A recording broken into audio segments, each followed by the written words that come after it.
The Toronto Raptors need help. You guys saw it in the title. You guys just heard me say it. There's a very sticky situation happening to the team up north. The Raptors are 12 and 13 right now and are actually the 5th seed in the East, but they still are below 500, and we all know this team is capable of much more. But before we get into this video, it would be awesome if you could check to see if you're subscribed to my YouTube channel. It's 100% free to subscribe, takes 1 second to do, and it really helps my channel grow.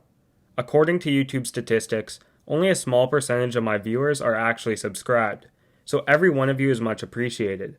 Also, if you happen to enjoy this video, feel free to leave a like, as it lets me know if y'all want more content like this. Thank you guys all for the support. Enjoy y'all.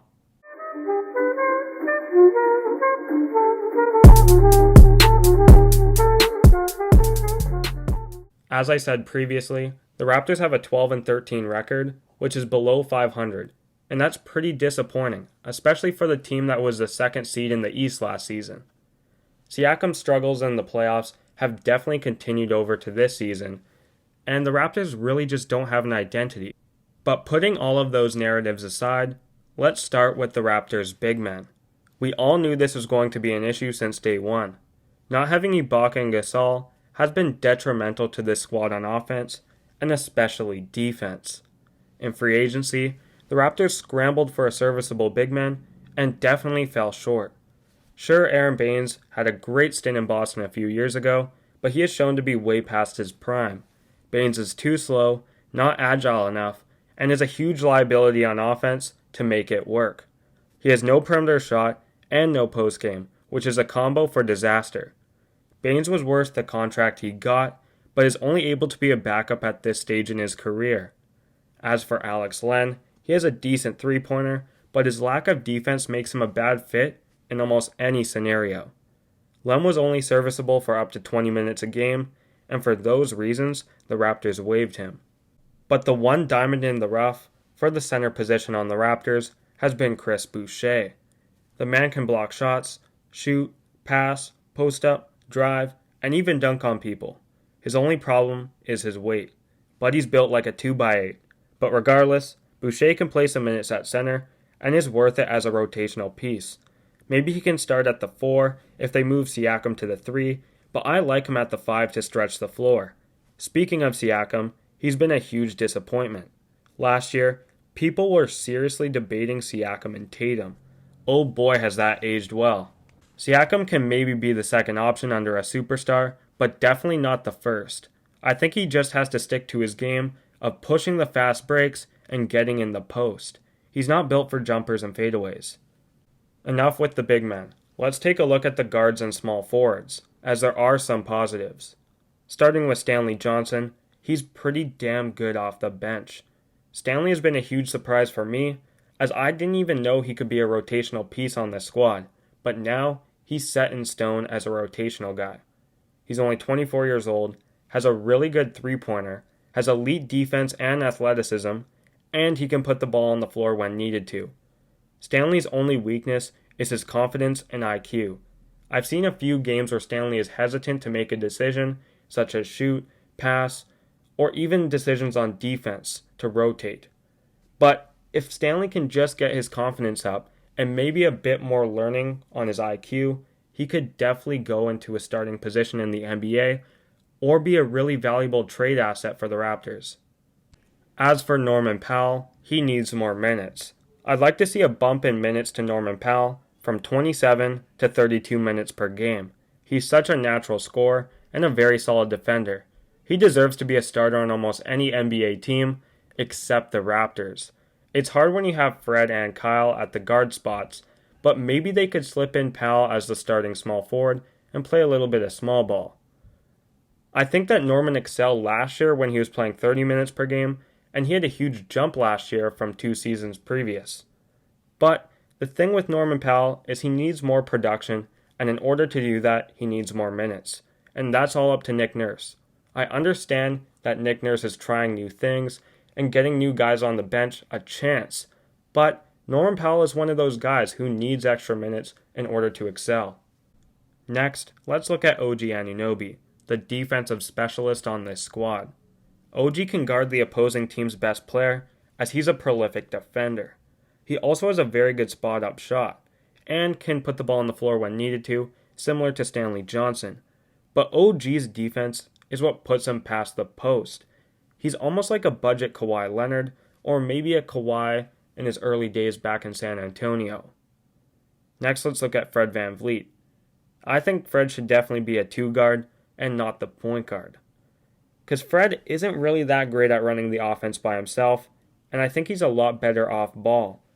We've seen Nick Nurse put him at the point guard spot whenever Kyle is resting, but honestly, I don't think that's a good option. Fred excels when people are passing him the ball, and he can do a little bit of dribbling moves to isolate himself, but not to create for others. He doesn't have the same vision as a guy like Kyle has, and that doesn't make him worse. Like, honestly, I feel like Fred VanVleet is on the same level as Kyle Lowry, just he has different strengths that I don't think suit a point guard position. A great alternative to run the point guard on the second unit over Fred VanVleet is Malachi Flynn. This dude is such a great young prospect. We've seen a few stints where Malachi has run the point on the second unit with Fred as the shooting guard, and he's definitely flourished in those minutes. Obviously, Nick Nurse hasn't given him the minutes in order to flourish consistently, but I think that if you integrated Malachi Flynn as that main point guard on the second lineup, that he will grow into a pseudo Kyle Lowry. He has the same leadership qualities, same court vision, and the skill set's pretty similar. I actually think Malachi has better handles than Lowry. Obviously, he needs more minutes in order to succeed, but I do think Malachi Flynn is a guy that the Raptors can develop to take over Kyle Lowry's role in the future. Another great option off the bench is Matt Thomas, the three-point specialist. Matt is an awesome option off the bench. His ability to pull up from almost anywhere, very consistently, is huge for this squad. Every team in the NBA needs a three-point specialist, and Matt Thomas is that guy. He won't shy away from taking the shot, and if he can make 1 or 2 threes per game, that would be very valuable to this squad. And finally, we got the leader of the squad, Kyle Lowry. And Kyle has just been that dude on this squad. I think Kyle has to be kept on this squad long term because of his leadership qualities. Even on their championship roster, Kyle was the leader. Even though Kawhi was obviously the best player on the team and one of the best players in the world, Kyle Lowry was that cornerstone on the squad, or the glue man. Like, he kept everyone together, and obviously Kawhi isn't that kind of leader. He kind of just leads by example, but Kyle Lowry is that voice, and he carries that passion that the Raptors will need in order to succeed in the playoffs. He does so many things that don't show up on the stat sheet, such as taking charges and just putting his heart out on the floor every single night. I think guys like Malachi Flynn can also learn from Kyle Lowry. Maybe Kyle can take him under his wing, kind of like how CP3 took Shea under his wing and helped him develop. I would really like to see that kind of relationship with Kyle Lowry and the new guys, but overall, Kyle Lowry has been pretty damn good this season. So, obviously, if the Raptors want to win now, they're going to need a stable big man. Aaron Baines obviously isn't that dude, and if they can have a dude who can lock it down on defense, they'll be set. Honestly, though, I'm not sure if this squad is built to win now, though. They have a few veteran guys like Kyle, but they also have a lot of young guys. Siakam is pretty young and is still developing.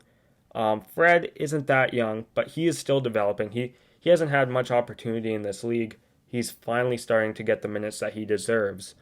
There's also guys like Norman Powell. So it's not really clear. This team doesn't have an identity.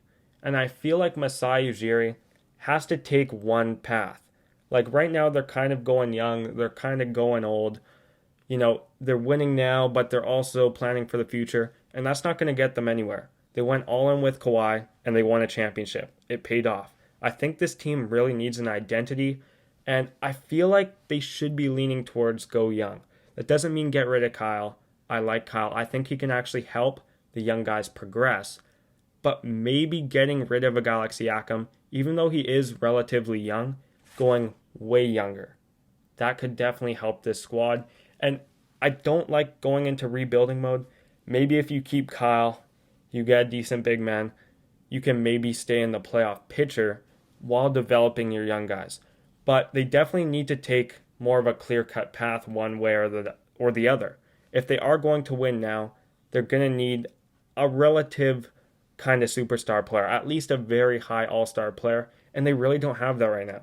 We thought that Siakam could maybe be that guy. We were comparing him to Tatum last year, but he hasn't been that guy. And at the end of the day, Siakam has to step up to be a superstar, or else the Raptors have to trade him and go young. But anyways, that's enough talk for today. Make sure to subscribe to my YouTube channel if you like content similar to this, or if you're just a huge basketball fan in general. I'd love to see you guys hop along for the journey. Also, make sure to leave a like if you enjoyed this video. It helps me know that you guys do enjoy this content, so I'll make even more. I was absent for about a month on this channel because my microphone broke, but I just ordered in a new one, and yeah, I really like the quality of it. Let me know in the comments if the quality's good. If not, maybe I'll look for a different option. But my schedule from now on is probably about one post a week. Anyways, guys, I hope you have a great day.